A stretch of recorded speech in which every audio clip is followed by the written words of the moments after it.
بسم اللہ الرحمن الرحیم۔ السلام علیکم۔ میرا نام طاہرہ ہے اور آج میں آپ کو جو کہانی سنانے جا رہی ہوں وہ سن کر آپ کے ہوش اڑ جائیں گے کہ دنیا میں ایسے کام اور لوگ بھی ہوتے ہیں کیا۔ جب علم ہوا تو میں ہوش کھو بیٹھی، یعنی اتنی دیر سے جس کمائی کا کھانا میں حلق میں اتار رہی تھی وہ ایسی تھی کہ مجھے پہلے علم ہوتا تو میں وہ گھر ہی چھوڑ دیتی۔ ہمارا گھرانہ سفید پوش ضرور تھا مگر ہم نے کبھی کسی سے مانگ تانگ کر گزارا نہیں کیا۔ میری ماں اس مقولے پر سختی سے عمل کرتی تھی کہ اپنی چادر دیکھ کر پاؤں پھیلاؤ، سو ہمیں بھی کبھی عیاشیوں کی ضرورت ہی محسوس نہیں ہوئی۔ میری 2 بہنیں اور 1 بھائی ہے۔ ابا کی سب امیدیں بھائی سے بندھی تھیں۔ بھائی نے بھی انہیں کبھی دکھ نہیں دی، ہمیشہ وہی کام کیا جو ابا کی پسند اور حکم کے مطابق ہوتا۔ میں سب سے بڑی تھی، باقی تینوں چھوٹی تھیں۔ پیسے کی کمی تھی لیکن ابا کا کہنا تھا جتنا حق بیٹوں کو ملے اتنا ہی بیٹیوں کو ملنا چاہیے۔ سو میں اور بھائی اکٹھے یونیورسٹی جاتے، باقی بہنیں اسکول اور کالج میں تھیں۔ ایک روز میں اپنی کلاس میں بیٹھی نوٹس بنا رہی تھی جب ایک لڑکا میرے پاس آیا۔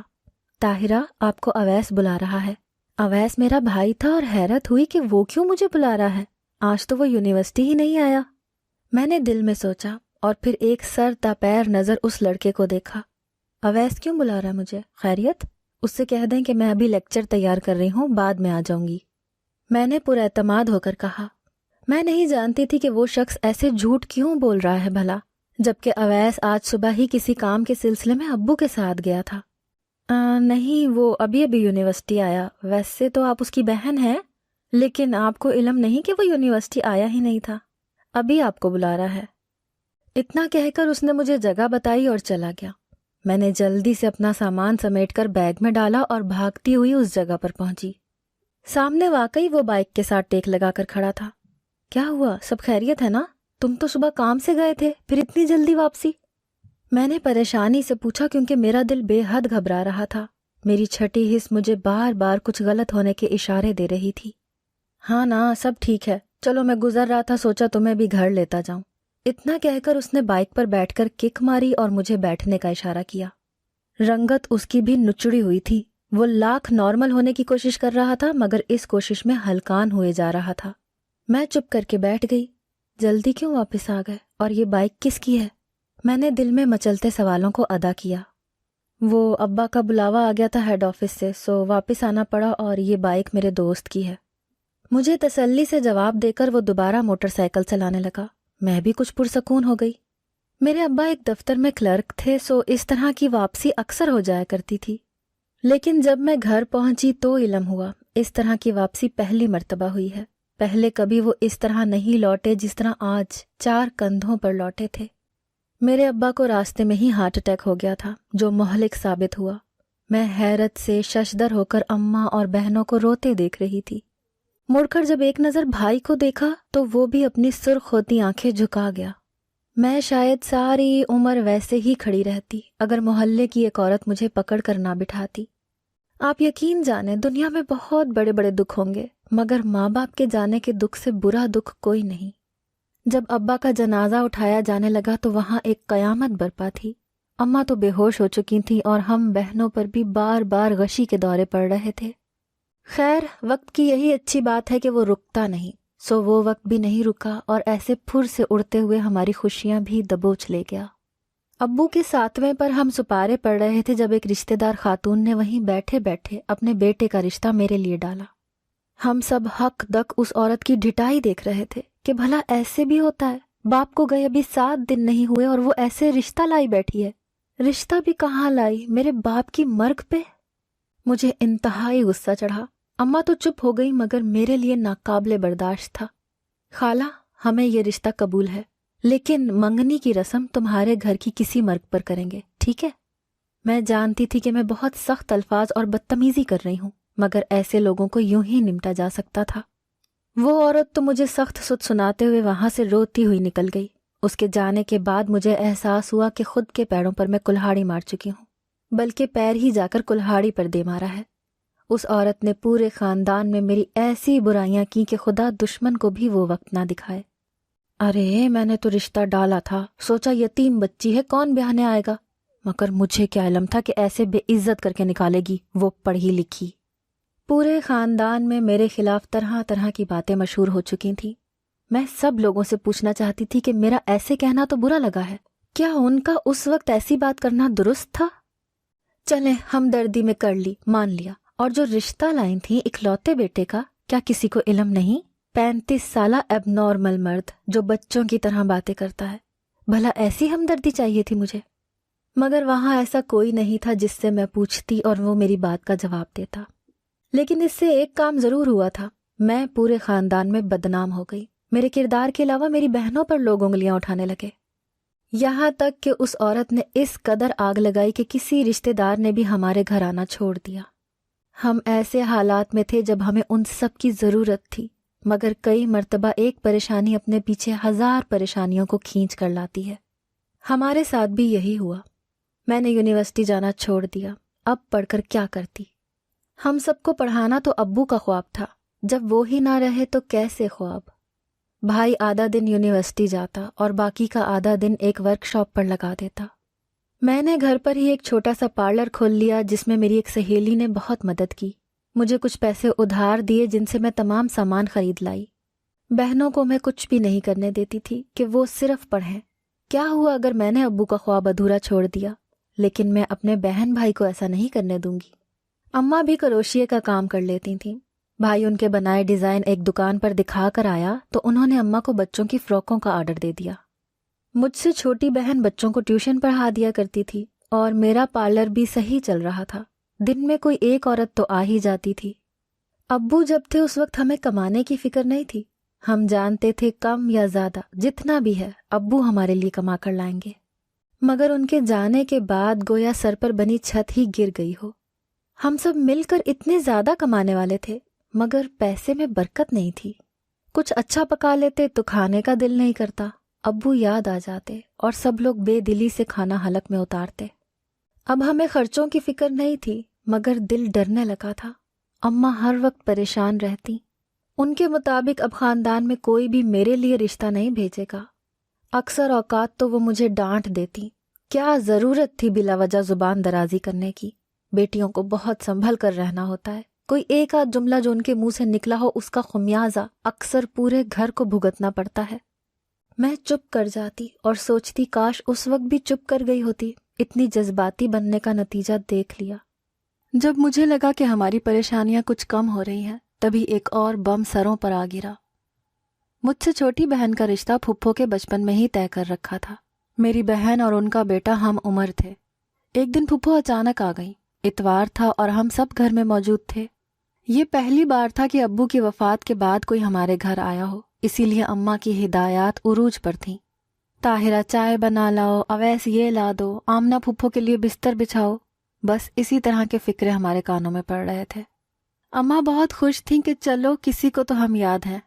پھپھو بڑے کروفر سے چارپائی پر بیٹھی اور کھانے پینے والی کسی چیز کو ہاتھ نہیں لگایا، گویا ان کے مزاج ہی نہیں مل کے دے رہے تھے۔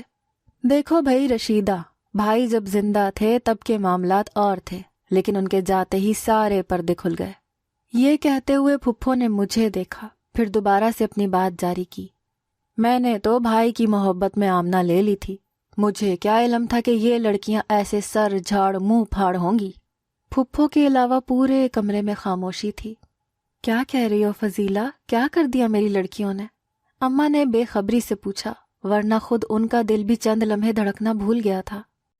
اے لو، تمہیں تو جیسے پتہ ہی نہیں، یہ تمہاری طاہرہ نے تو باپ کے سوگ کا بھی خیال نہ رکھا، وہیں ٹر ٹر جواب دینے لگی۔ چلو اگر اس بندی نے خدا ترسی کر کے رشتہ مانگ لیا تھا تو کیا قیامت آن پڑی تھی، نہ دیتے، لیکن اسے کیا حق پہنچتا ہے اس سے زبان چلائے۔ پھپھو اب بوتل کی طرح آہستہ آہستہ اپنا غصہ باہر نکال رہی تھی۔ فضیلہ بچی ہے، باپ کے جانے کا دکھ تمہیں پتہ ہی ہے، زبان پھسل گئی، لیکن سب خاندان والے تو بڑے ہیں نا، سمجھدار ہیں، تو وہی بڑا پن دکھا کر معاف کر دے۔ مگر نہیں، بچی کی ایک بات کو سب نے پکڑ لیا ہے۔ تم بھی تو آ جائی ہو، تم ہی آ جاتی اور دلاسا دے دیتی، مگر نہیں، ہمیں دودھ میں سے مکھی کی طرح نکال کر الگ کر دیا سب نے۔ رہی بات رشتے کی تو تم نہیں جانتی کیا اس کے معذور بیٹے کو؟ آج اماں کا ضبط بھی جواب دے گیا تھا جو پھپھو کو اچھی خاصی سنا دی۔ شاید بہت دن سے پکتا ہوا لاوا تھا جو اچانک سے باہر نکلا تھا۔ جو بھی ہے، بڑی بہن کے یہ لچھن ہے تو چھوٹی بھی کم نہیں ہوگی۔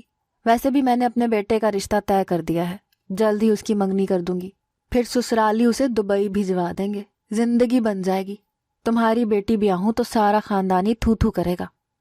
اس بات پر میرے سر پر لگی اور تلووں پر بجھی، مگر میں اب کی بار کچھ بھی کہنے سے پرہیز کر گئی۔ نہ جانے اس بات کو کہاں کہاں استعمال کرتی پھریں۔ اماں بھی چپ ہو گئیں، لیکن جب بولیں تو ان کا لہجہ سنبھلا ہوا تھا۔ چلو اللہ بچے کو خوشیاں دے اور تمہیں بھی اولاد کا دکھ نہ دکھائے۔ ویسے رکشے پر آئی ہوگی، پچھلے ہفتے اویس کو موٹر سائیکل ملی ہے، تو جاؤ بیٹا، پھپھو کو گھر تک چھوڑاؤ۔ اتنا کہنے کی دیر تھی وہ تل ملا کر اٹھی اور ہاتھ جھلا جھلا کر باتیں کرتی چادر دبوچے جا چکی تھیں۔ پیچھے اماں نے آمنہ کو گلے لگایا اور زاروں قطار رو دی۔ میں بھی ادھر ہی مجرم بنی کھڑی تھی۔ جب ضبط مشکل ہو گیا تو ان دونوں کے سامنے ہاتھ جوڑ دیے۔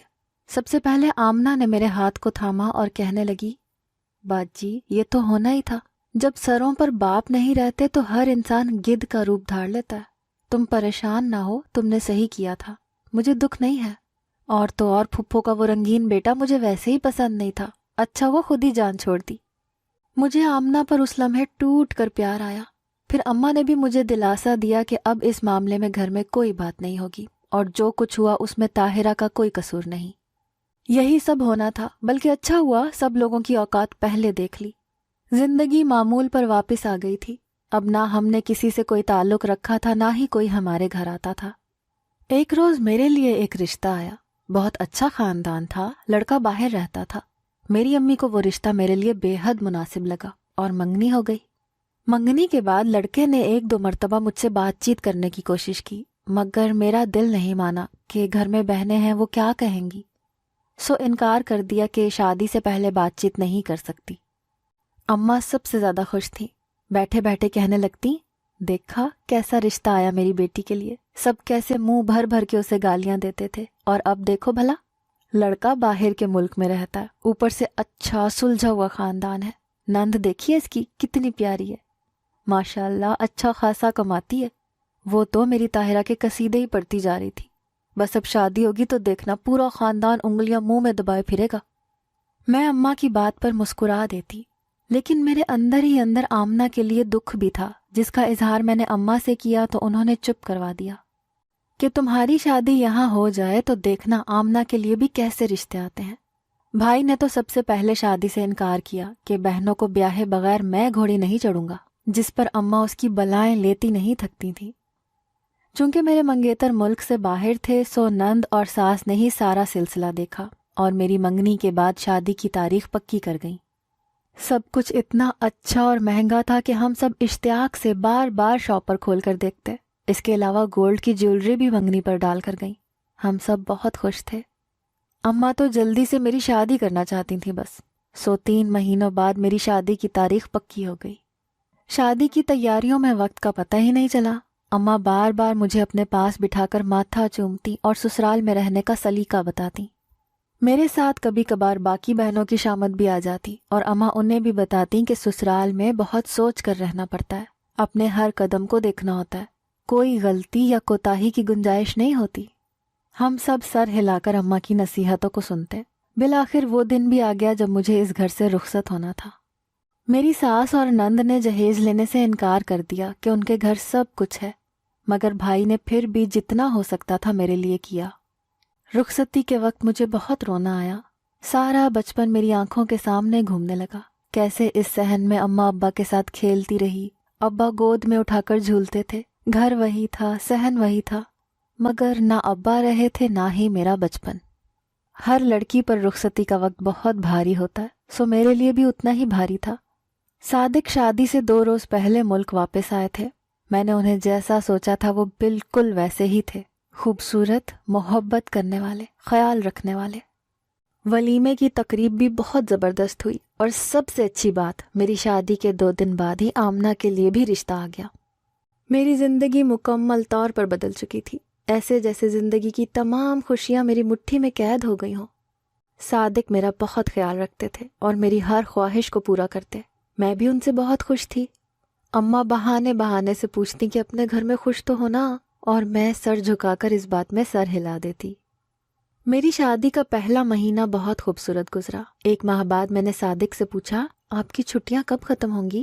میری بات پر وہ مسکرا دیے، نہیں بس اب میں نے باہر نہیں جانا، یہیں کروں گا جو کام بھی کرنا ہے۔ مجھے بڑی خوشی ہوئی دل کے اندر، جو شوہر کے جانے کی کسک تھی وہ ختم ہو گئی۔ میری نند بہت اچھی تھی، مجھے اکثر تحفے بھی لا کر دیتی، اسے روز تنخواہ ملتی تھی۔ مجھے بہت حیرانی ہوتی کہ اتنے پیسے روز کیسے مل جاتے ہیں، لیکن یہ میرا مسئلہ نہیں تھا۔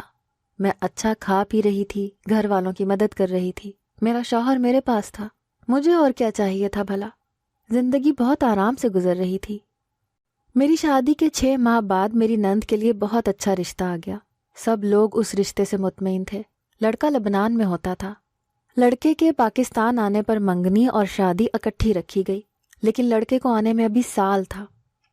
پہلے 6 ماہ تو بڑی آسانی سے گزر گئے، لیکن پھر مجھے اپنے شوہر پر شک ہونے لگا۔ وہ سارا دن گھر پر ہی ہوتے، نہ کہیں کاروبار شروع کیا تھا اور نہ ہی انہیں واپس باہر کے ملک جانا تھا۔ بس صبح تیار ہو کر نکل جاتے اور رات کو دوستوں کے ساتھ واپسی ہوتی۔ گھر کا پورا خرچ نند کے پیسوں سے چل رہا تھا، وہی مجھے خرچ کے پیسے دیتی اور گھر کا ہر ضروری سامان لاتی تھی۔ میرے شوہر بھی اسی سے خرچہ لیتے تھے، جس پر وہ کبھی اعتراض نہ کرتی، حتیٰ کہ ساس کے بھی دینے دلانے کا تمام بندوبست وہی کرتی تھی۔ مجھے اپنے شوہر سے الجھن ہونے لگی کہ ایسی بھی کیا شادی ہو گئی جو ہاتھ پیر چھوڑ کر ہی گھر بیٹھ گئے ہیں۔ اب میں انہیں بہانے سے کمانے کا کہتی تو وہ ہنس کر ٹال دیتے اور کہتے، رخشندہ کما رہی ہے نا، اس اکیلی نے کہاں لے کر جانا ہے یہ سب، سو چپ کر کے عیش کرو، کھاؤ پیو۔ مجھے بہت عجیب لگتا، بھلا ایسے بھی کہیں ہوا ہے کہ اچھا بھلا تندرست بھائی بیٹھ کر بہن کی کمائی کھائے؟ لیکن میں چپ کر گئی۔ انہی دنوں آمنہ کا رشتہ پکا ہوا اور اس کی شادی ہو گئی۔ میں شادی کے ہنگامے میں اس قدر مصروف تھی کہ گھر کی جانب دھیان ہی نہیں دیا۔ سب پوچھتے کہ تمہارا شوہر واپس کب جا رہا ہے، اور میں مسکرا کر 1-2 ماہ کا کہہ دیتی۔ آمنہ کی شادی کے ساتھ ہی چھوٹی کی منگنی ہو گئی اور اماں نے بھائی کا رشتہ بھی طے کر دیا۔ اب پورا خاندان مجھے حسد اور رشک بھری نظروں سے دیکھتا کہ کتنے اچھے خاندان میں شادی ہوئی ہے طاہرہ کی، اس کے پیچھے تو باقی بہن بھائیوں کے نصیب ہی کھل گئے، ایک سے بڑھ کر ایک رشتہ اچھا آ رہا ہے۔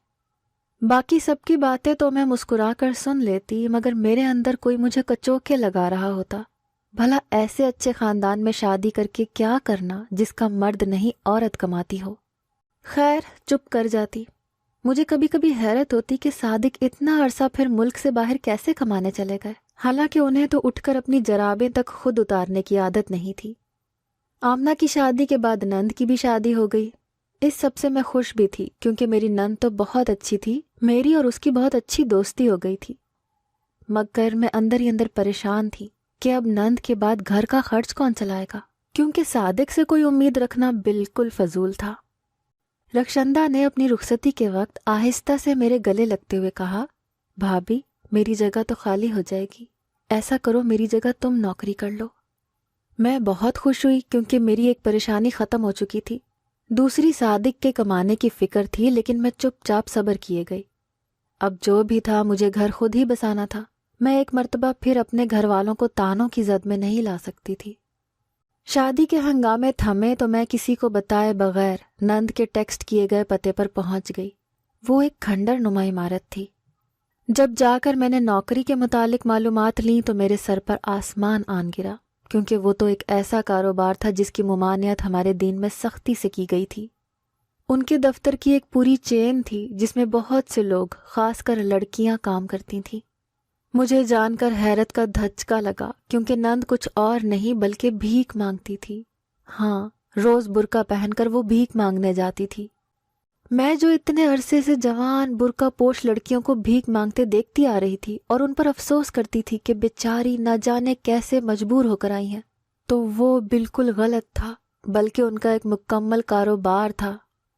اس دفتر میں باقاعدہ لوگوں کا سگنل اور جگہیں دستیاب تھیں کہ یہاں اس علاقے میں تم نے بھیک مانگنی ہے اور اس میں دوسرے نے۔